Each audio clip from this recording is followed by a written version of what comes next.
sebelah kiri saya. Apa kata sekarang? Menang apa ni? Tak lamanya. Next tengok je. Dia makan. Dia orang semua tak biasa lagi. Di sebelah kanan saya pula. Kita dah puasa.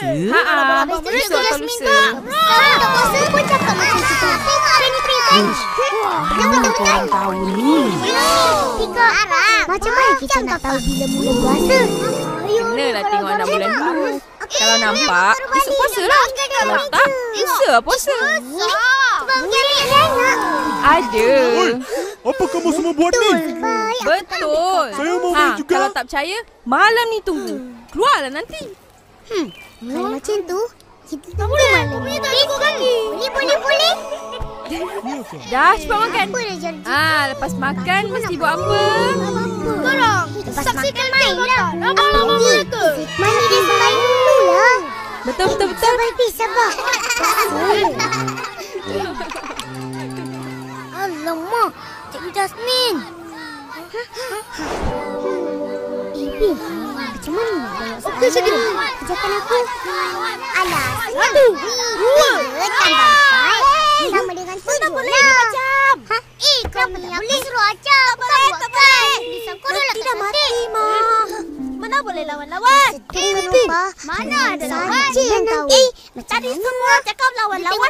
Kau pilih lah. Macam biasa. Batal puasa kau nanti. Ya ke? Kak Ros, boleh ke tengok anak bulan dengan mata je? Cikgu Jasmine Boleh. mesti ada sebab Tapi dia tak kalau guna puasa. teropong, kau tak Sayang nak lah Kak lagi Ros terang. Teropong. Ada kan? Kau orang perempuan mana tahu? Ada. Kan Cikgu Jasmine tak nak puasa. Dia tak boleh puasa. Dah dekat.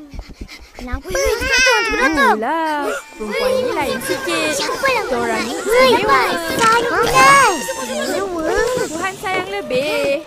Sayang lebih. Kak Ros ni. Kak Ros gembira ni. Betul apa? Belum puasa mana boleh tipu. Sabi bilang Kak Ros. Dah. Pergi main. Betul tu Kak Ros. Jom kita main. Mana ni? Selamat pagi, Cikgu. Selamat pagi, Cikgu. Selamat pagi murid-murid. Kau ni tak boleh teropong. Bagus. Semuanya ceria. Okey, duduk. Aku nak tidur lah. Murid-murid tahu kan?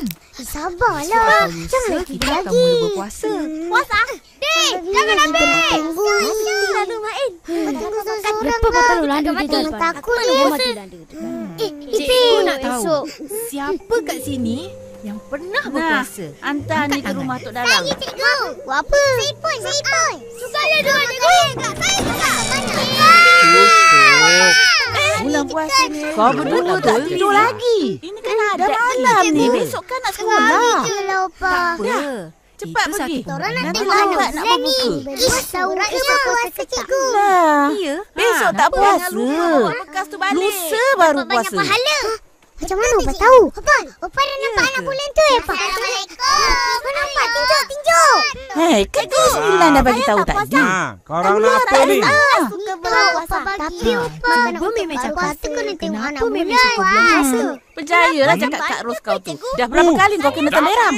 Sini mana Terima boleh kasih, tengok ya. anak bulan. Ya, Orang tengok anak bulan ada tempat nanti duduk. aku puasa jual kuih banyak-banyak. Yalah. Mak, Aku kena jaga kedai esok. Dah, senyap. Tahu ni? Tak ada tu pun cukup bagus. Cepat. Dah, Kau dah, dah pergi balik. cepat. Nanti lambat pula kamu Ya, buka lambat. puasa. Sepenuh Satu satu Ros punya bulan. pasal. Boleh? Betul. Mana ada anak bulan? Bagus. Opa. Yelah. Kak Ros minta maaf. Puasa nanti Kak Ros Fizi, janji. apa yang kau bawa tercari-cari korang ni? ke pasar Ramadan. Dari tadi lagi cikgu nampak. Kosong je. Saya tengah cari. Akak belanja. Apa saja adik-adik akak nak, akak belikan. Kenapa? Janji Kak, janji. Janji. Yelah, kami maafkan Kak Ros. Yeay.